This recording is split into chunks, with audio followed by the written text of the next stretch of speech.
Turn on note taking. I'll share my screen.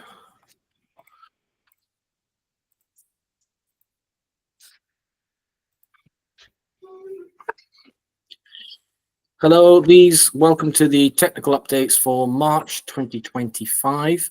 My colleague Paul ran through, there were lots of end user updates yesterday.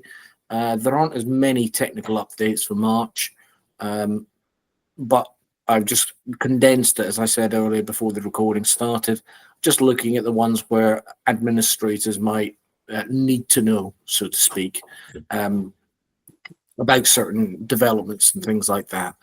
So a lot of the updates, I think that, Paul and Chris mentioned yesterday, were all to do with Gemini and all to do with lots and lots of language support, such as like Swahili and things like that. I've not included it in this because it just comes as default. Unfortunately, the Welsh language is still not included. So we hope that Google at some point will include Welsh. Okay, so the first one, again, this is a lot of these updates are to do with AI and being able to sort of like, you can generate artificial intelligence background within a Google Meet. For you as an administrator, you would need to enable that or disable it. So again, you can do that by OU.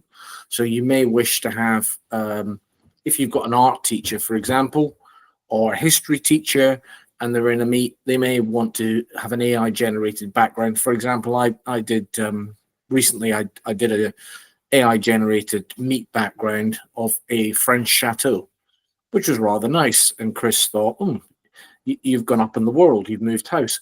And it wasn't, it was just AI generated. But you could have it anywhere. You could say, give me a meet background from Lake Como in Italy, or give me a meet background from Hawaii. And it comes up with really good suggestions. But obviously that sort of thing, you'd probably want to control for students. So you wouldn't necessarily want them, if they're on meets, to be able to generate all kinds of wacky backgrounds in Google Meet. I think the sort of generating of images is probably one of the things that's improved the most of late. I know it was not back, James, as you'll well remember. I mentioned it yesterday in the other call, but yeah, that has come on leaps and bounds now. Certainly, if you're putting other things like slide decks and whatnot together as well with information, the AI generated images are far superior than they were, 6 months ago or so, and I'm sure they'll just continue to improve. Yes, they did. Google ran into a bit of an issue, didn't they, with their AI generated images when, people were asking it to generate an image of an English king, and it came up with a black man. And obviously, we've never had a black king in this country, so there we go. Anyway, this next bit is to do with this is launching in beta, so you need to apply for this. When you get the slide deck, you'll see there's a form there that you can request access to this beta. And what it allows you to do is, if you've got your Google Docs encrypted and you need to, you've got your own encryption keys for those files and things like that, you can now export them and into Word documents should you need to keep them. So again, if you need to be able to do that, then you'll need to sign up for that beta, and you may or may not be accepted onto the beta. Does anyone export Google Docs to Word, just out of interest? I take that as a big fat no. Okay, good. Right, this next one is to do with a lot of what Paul was talking about yesterday. Was to do with Gemini, obviously, in the app. Lots of updates to Gemini and functionality that's been added in on the sidebar and things like that. I'm not going to rehash all of that. This is just one thing from this deep research in gems in the Gemini app that you need to be made aware of. If you want to do, as it says there in point, the second bullet point, a file upload from Google Drive and Gems, you as an admin would need to turn on the workspace extensions in Gemini. Yeah, just on the deep research, really good demo yesterday by Gaz Lewis over at IEG, who was co-hosting yesterday. So really good example of deep research there. And also gems as well, and we all agreed that gems will be really useful when they're eventually shareable, which we think is coming in the third quarter of 2025. We're still waiting on that, but yeah, that demo on the deep research, which you've got access to now through gemini.google.com, providing you guys turn it on, is really a really good example of how to use that. Yeah, absolutely. It's just that second point that you need to turn it on in order for the file upload to work. Okay, this next one is to do with Notebook LM and Notebook LM Plus. Again, you can now deploy as an administrator context-aware access for people if they're using Notebook LM and Plus. If they're sort of like pulling in documents and stuff into it, you can then create context-aware access level to sort of like for Notebook LM to give you control over where the person is, the device security status, the IP address. So very granular controls that you can put across all of your OUs. This is to do with Vault and or takeout export. So if you have, and I'm presuming you all have Vault retention policies, data retention policies configured. So you will need to, if you haven't, then I strongly suggest that you do. So if you do an export, a data export, or a takeout, as they like to call it, from Vault or from a Google takeout, then you can convert those encrypted documents into Word files again. Again, this is in beta, so you need to apply for this. So if you have no need to take your encrypted Google Doc data from Vault or takeout, and you've no need to convert it into Word, then you can ignore. But should you need to, for example, if you needed to share a Word document, for example, with a local authority or something like that, then it could be a very useful thing. Okay, so this is to do, again, this is to do with retention. We've just spoken about Vault. So these are more retention policies that are being applied to one-to-one direct messages in Google Chat. So you can see the rollout there. It's going to start the beginning of May, and it will tell you which policy will be impacted. So whether that is the message creators policy or the receiver's policy. And it will tell you, going through into June the 2nd, users of Google policy applied. The creators policy will only impact messages in the chat user interface. And I've put on the right there, this does not impact your ability to apply a retention policy to direct messages in Vault. Okay, so this is just a different way that Google are looking at retaining one-to-one direct Google Chat messages. This one is summaries of doc slides and sheets directly in chat. So if you get a document shared with you within a chat message, you can very quickly use the summary of that to get a summary of the actual document.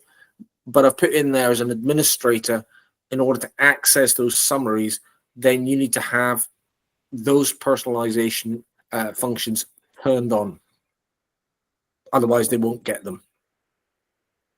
And when you get the slide deck, you can click on that link and it'll tell you how to do it. Right, so this next one, again, a lot to do with data retention and data protection. So this is to do with snippets. So sensitive content snippets. As admins, if you look on the left there, it says you need to have, if you need your admins to be able to review snippets, then they will have to have that ability turned on. So you need to give, if you have, say, like a super admin level admin, but they need to look at those little snippets, then give them the view sensitive content privilege. Only you as a super admin have the ability to hide or unhide that sensitive data. And it'll tell you down here, you can see the breadcrumb chart, security, data protection services, sensitive content storage.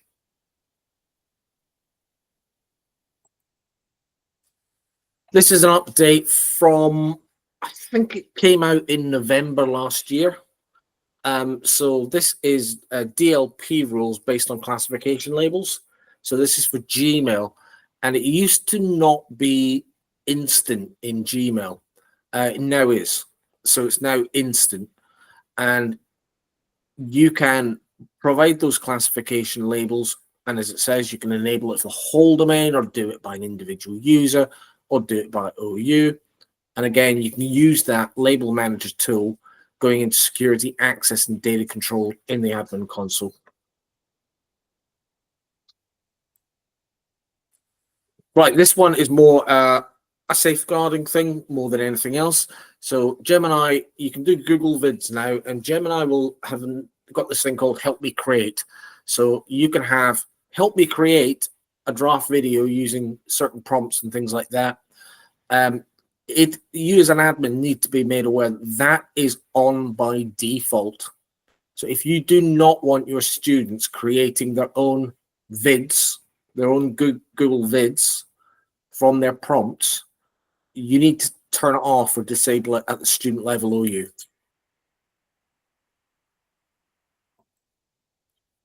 And that's it. I told you it was going to be short and sweet. Next updates are Thursday, the 8th of May. Not the 1st of May, which is the first Thursday, because I think that's in the holidays, but I'm not entirely sure about that. 8th of May, though, for the next updates. Thanks, James. That wasn't as short as I was expecting from the introduction before we got going. So, as always, once we've gone through the slides, I've got a couple of things I'd like to ask, but just throw it open to the floor at this point. If there's anything particular that's in there that grabs your attention, or anything you didn't know, or would like to comment on, now is the time to do it. Dave's unmiked. Go for it, Dave. Yeah, I think just that the chat retention in Vault, it's just probably a reminder for people to check what their retention schedules say, and maybe amend if necessary. As we've spoken about before, we try to restrict the length of time that emails are saved for, particularly to reduce the amount of work when SARs come in. And I think it's probably just worth treating in the same way. Yeah, that's absolutely, Dave. And it should be noted that Google's, when we asked that question of Google at their HQ in London, they said that Google's data retention policy in Vault is 18 months. Mm-hmm. That's how long they'll keep things for. And it's simply because of the sheer number of information requests that they get. They don't want to have to sift through it all. Yeah. Simple as. Yeah, what a good point, Dave. And one of those things where obviously anyone who's on the call with us, who's Education Plus client or whatever, then reach out to us if you're not sure how to do that. Relax, it won't be me going through it with you. It'll be one of our technicians. I thought that'd get a smile off Dave and Andy. So yeah, we'd be happy to set that up. So drop me a line when you're watching this back or whatever, and I can connect you up with the necessary people at C Learning to help with that. One of the things I did just want to ask, that was actually on my list there, Dave. Good point. Well done about the Vault retention rules. Thank you for leading in on that one. I'm going to need to see you working on that, Chris. I don't believe you. I need to. It's like countdown. I need where to see are we? it. There we go. Vault retention rules. It's at the top there. Top me a little note. I need to see you working on that one. Andy, do you want to chip in, mate? Yeah, I was going to say it was a good point that Dave made really about that. I know when I talk to people about emails and I just say, well, my analogy of thinking about it is a bit like being a postman. You don't stack up all your letters and put them back in your envelope by your back door or on your mail. You bin them and do something with them. And some of that's about people's behaviours in organisations, that they see email as their filing index. And I think some of that's, a leftover of yesteryear when people used to circulate attached documents and things, and email very much became people's filing index of where they went to find things rather than transitionary. It's just like, a notification. If you want to keep something, then do something with it, and then the email can disappear. So it's a good conversation to have back in the workplace, really, about cultures, I think. Yeah, absolutely. And also, it's also important to note that if you have not configured the eDiscovery Google Vault, it's not on by default. So I think it is on by default, but I think it's an unspecified length of time, so it will just save everything. It's one of the two. I can't quite remember. I haven't been involved for quite some time. It's the second one. It's turned on by default, but there's no end date by default. Yeah. So you have to set a certain number, and you can't do it by years, unfortunately. You have to do it by days. So you have to set a certain number of days after this point in time. Google will no longer retain it in the vault. So if you do get a subject access request, you can only give them up until the information that you're retaining. Yeah. Okay, fantastic. Just a second question from me, if I may. Obviously, everybody knows on here, and Dave always smiles when I go, I'm not technical. I'm not technical at all. So just asking the question, obviously for things like Gemini and Notebook LM Plus, I get it from the senior leadership team, to do school policies, terms of business, terms of conditions, helping you to write all those sorts of things. I get it from teaching staff to do teaching resources and whatnot. I understand that. From an admin perspective, anyone on the call, what's the sort of use of maybe Gemini and AI or Notebook LM from an admin side? Is there a key role there? Is there anything anybody's using it for? I'd just be interested to hear.